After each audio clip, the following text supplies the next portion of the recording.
Students, Assalamu alaikum. Class 6 Subject English. प्यारे बच्चों, पतमिन वीडियोन मज पोर नबी सल्लल्लाहु अलैहि वसल्लम सं मुतलिक ये चैप्टर नबी वसल्लम सं मुतलिक यथ मज पढ़ान यथ मज नानी बे तम सत बच सो तमन नबी वसल्लम सं जिंदगी मुतलिक कहानी वनान तो वाचो नबी वसल्लम ये कोर निकाह हजरत खदीजा रज़ी अल्लाह अन्हा सत तमो निकाह कोरक तो तम पत वारिया दौलतमंद जन हजरत खदीजा रज़ी अल्लाह अन्हा तम कर पन सह दौलत लूकन गरीबन हंद मदद खतर सर्फ तो पान लग साथ जिंदगी गुजारन वो पढ़ो bro all the children how interesting nanny a rich couple giving all their riches to the poor Horvithis jurims nanit kota dilchasp ये रिच कपल अमीर कपल तमो दितुक पन्न यम पोस सोरे यमन रिचस अमीर ये करक अमो गरीब लोकन मज तकसीम we haven't heard of such a thing before असन अम ब्रोह बोदमुत इस कथ जहां Nani, oh yes, the couple was spent most of their wealth for others and lived a hard life for themselves. Yor chuk wasa nani dabas yus ye couple was don't know wasam at Hazrat Khadija raziyallahu anha yus aman jad dawlat us kark amo garib ne mas taqsim lokun han mad khatar kark so sara to pan sakat zindagi guzaran Sulaiman. Nani, didn't they have children? Yarchwata Sulaiman and Nani, the Bashas Taman Ursna sure. Nani, of course they had. Horse Nani Cheswana, Taman Urs from Khadija Rizaltala anha. Muhammad Sallallahu Alaihi Wasallam got 2 sons and 4 daughters. Muhammad Sallallahu Alaihi Wasallam is the nature, the Zor, Koir. The sons namely Qasim and Abdullah. Nijfen dono sus naam Qasim to Abdullah died young while Zainab Rizaltala anha, Kulsum Rizaltala anha, Ruqayya Rizaltala anha and Fatima Rizaltala anha were all married and had children. Now the man is Zanichi, the man is Qasim now, best Abdullah now, the Lakjar say Marancho. Core आसस 4 हजरत ज़ैनब हजरत कुलसुम तो हजरत रुकैया तो हजरत Fatima Yemen खानदर गो तो पत तहंद शुर When Prophet Muhammad sallallahu alaihi wasallam was 32 or 33 he started thinking about the universe and its creator दबा ये टोर नबी सल्लल्लाहु अलैहि वसल्लम दायत्र वो दायत्र तीत्र वो दबा ये लोग सोचने यत कायनात किस बारस मज तो बेयम किस बनावन वलनस बारस मज कायनात किम छ बनामत ये कायनात कित पट आय वजूद से गो अथि मज सोचने he would spend days together in meditation in one of the caves called Hira सोस दुह करा सारा पन दुह किन दुहन उस आसान गार हरास मज उस आसान सोचा करा उस अत बारस मज मतान One day at the age of 40 when Muhammad sallallahu alaihi wasallam was meditating in Hira an angel appeared before him and asked him to read दबन ये टोट नबी सल्लल्लाहु अलैहि वसल्लम छ आसान चोची वो रोद न एक दो ये मेडिटेशन छ आसान गार मज करा आसान छ गारस मज बेद गार हिरास मज अख फरिश्ते छ गसा तमिस ब्रोकन नजिल तो सु छ वना तमिस पर मोहम्मद सल्लल्लाहु अलैहि वसल्लम said I can't read टोट नबी सल्लल्लाहु अलैहि वसल्लम छ वना बह हेक न परित कि the angel embraced him and repeated the same words thrice Daman use फरिश्ते छ आसान छ मिस चर रटा पानस सत वना छस दबचस दोहरा यम word ट्रेपी the third time the angel said read in the name of the Lord Muhammad sallallahu alaihi wasallam was scared went home and told his wife to wrap him in a blanket for he was shivering with fear दबन त्रेमी फेर छ वना वो यो फरिश्ते दबचस परव पन्नस खुदा सन नाव से दबन use Mohammad सल्लल्लाहु अलैहि वसल्लम छ वथान तो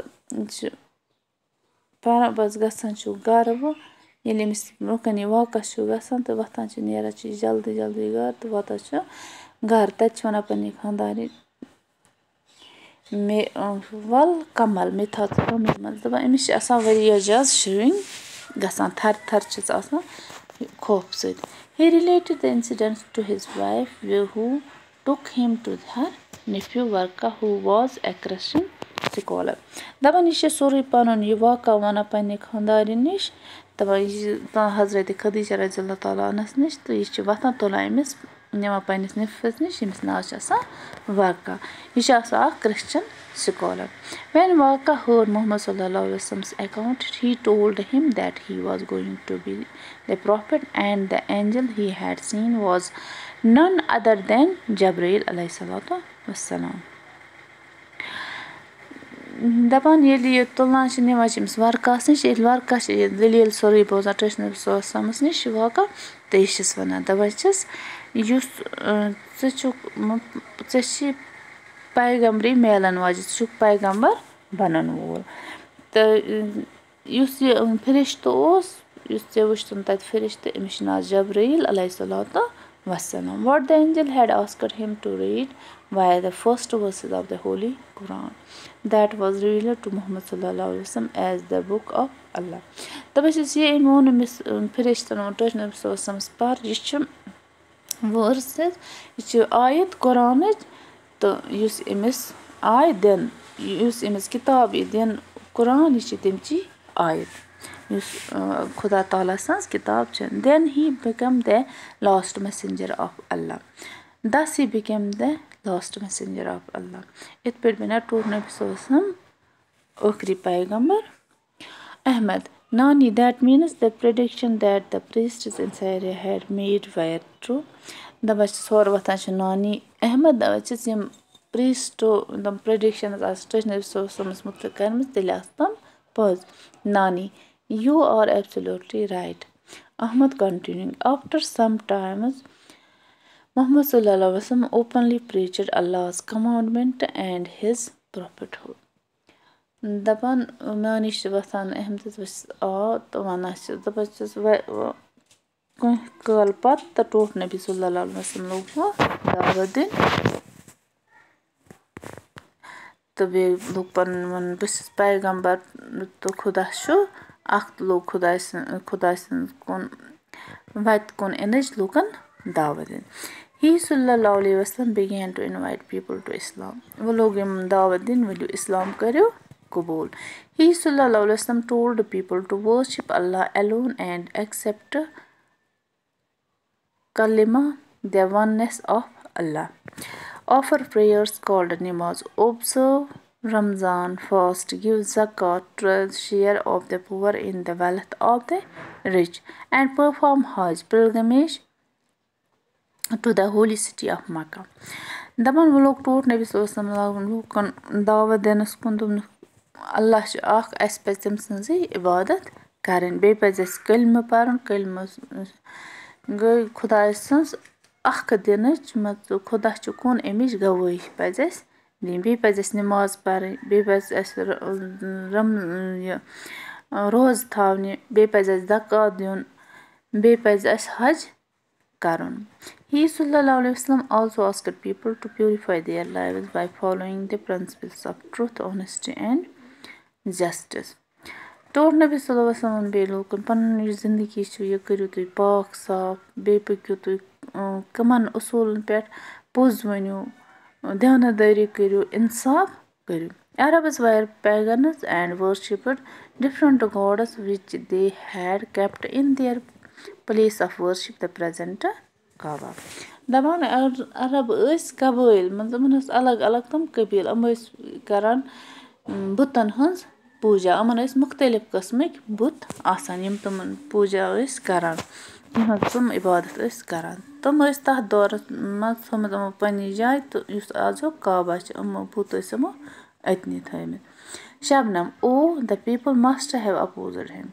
شبنم ؤژھ یور نانی دوٚپمَس ییٚلہِ ٹوٹھ نبی صلی اللہ علیہ وسلم آسہِ دعوتٕچ کٲم شروٗع کٔرمٕژ تہٕ لوٗکھ آسہٕ تٔمِس گٔمٕتۍ خِلاف. نانی yes یعنی you are right. Not all the people heeded him and many became his enemies. His wife Khadija رضی اللہ تعالیٰ عنہ was the first woman to accept Islam.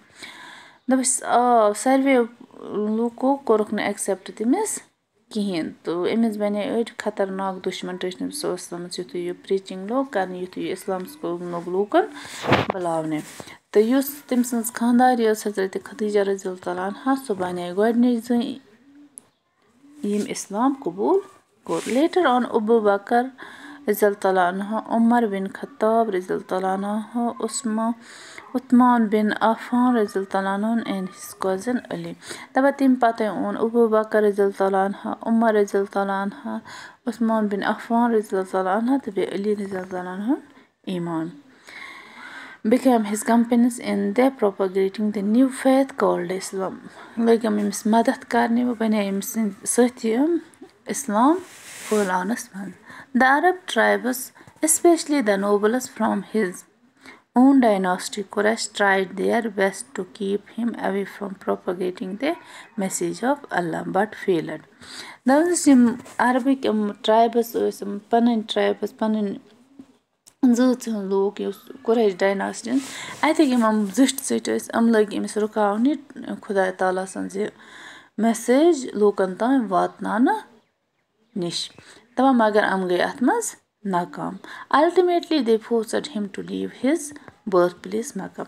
دَپان الٹِمیٹلی ٲخٕر کار یِمو کوٚرُکھ أمِس فورس یِمو واتنووُکھ أمِس یوٗتاہ عزت تہٕ یہِ گوٚو مجبوٗر ٹوٹھ نبی صلی اللہ علیہ وسلم یہِ جاے مکہ ترٛاونہٕ خٲطرٕ. All the children they have forced him to leave. Her was surprise. دَپان ہُم گٔے شُرۍ حٲران دَپان چھَس تِمو کوٚرکھا تٔمِس مطلب ظُلم یہِ جاے ترٛاونہٕ نانی yes he migrated to Yathrib about 400 kilometers from Makkah. دوٚپمَس سُہ کوٚر تَمہِ پَتہٕ کوٚر تٔمۍ مایگریشَن ہِجرت کٔر تٔمۍ مدیٖنہ یَتھ یتھرِب چھِ وَنان تہٕ یُس اَتہِ پٮ۪ٹھ مکہ پٮ۪ٹھ 400 کِلوٗمیٖٹر دوٗر چھِ which was subsequently named as Medina یَتھ وَنان چھُ مدیٖنہ. This is popularly known as ہِجرت migration and from here the Muslim calendar start. دوٚپنَس یُس یہِ مایگریشَن کَران چھِ اَتھ چھِ وَنان ہِجرت تہٕ اَتہِ پٮ۪ٹھ چھِ گژھان مُسلمان یُس کیلینڈر چھُ مُسلِمَن ہُنٛد سُہ چھُ گژھان أتی پٮ۪ٹھ سِٹاٹ. محمد صلی اللہ علیہ وسلم spent the rest of his life there. دوٚپمَس ٹوٹھ نبی صلی اللہ علیہ وسلم چھُ پنٛنہِ زِندگی ہٕنٛدۍ زیادٕ ؤری تٔتی گُزاران.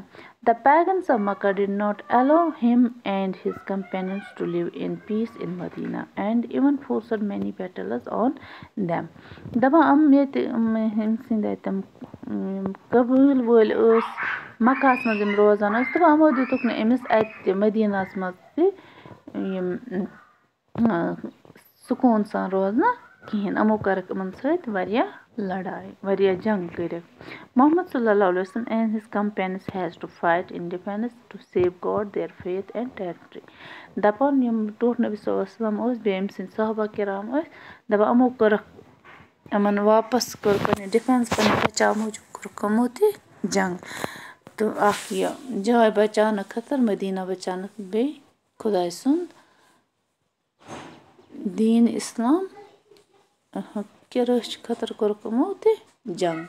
Ultimately محمد صلی اللہ علیہ وسلم emerged victorious against all the odds. دَپان ٲخٕر کار زیوٗن ٹوٹھ نبی صلی اللہ علیہ وسلم پرٛٮ۪تھ ساتہٕ گوٚو سُہ کامیاب. He established a very strong Islamic state whose headquarters were in Medina. دَپان تٔمۍ بنٲو ٹوٹھ نبی صلی اللہ علیہ وسلم بنٲو اکھ سٹرانٛگ اِسلامِک سٹیٹ بنوو تٔمۍ بنیو تٔمۍ اکھ مضبوٗط حکوٗمت اِسلامِک تہٕ ییٚمیُک ہٮ۪ڈ کواٹر اوس مدیٖنَس. محمد صلی اللہ علیہ وسلم passed away at the age of 63 in Medina. دَپان ٹوٹھ نبی صلی اللہ علیہ وسلم گٔے ییٚمہِ دُنیا رۄخصت 63 ؤری چہِ ایجہِ منٛز تہٕ مدیٖنَسٕے منٛز. Millions of Muslims visited his resting place every year. دَپان ییٚتٮ۪تھ ٹوٹھ نبی صلی اللہ علیہ وسلم چھِ مسجد نبوی دَپان تور چھِ یِوان پرٛٮ۪تھ ؤریہِ چھِ یِوان لَچھِ بٔدۍ لوٗکھ تور اٮ۪سپیشلی جوٗرِنٛگ حج. دَپان ییٚلہِ حجُک وقت چھُ آسان. The annual pilgrimage to Makkah. Okay children now go to sleep. The annual pilgrimage to Makkah. دَپان حج گوٚو یُس اینوَل پِلگرٛمیج چھِ آسان مکہَس منٛز تہٕ تَتھ دوران تہِ چھِ اورٕ یِوان لَچھِ بٔدۍ لوٗکھ مدیٖنہ تہِ. اوکے چِلڈرَن نَو گو ٹُو سِلیٖپ. ؤتھِو بَچو شِنٛگِو. Good night all the children. good night نانی. کران چھِ تٔمِس شَبَبہٕ خیر. thank you for telling us this wonderful story. شُکریہ وَننہٕ خٲطرٕ یہِ اَکھ اَصٕل کہانی. شُکریہ. thank you.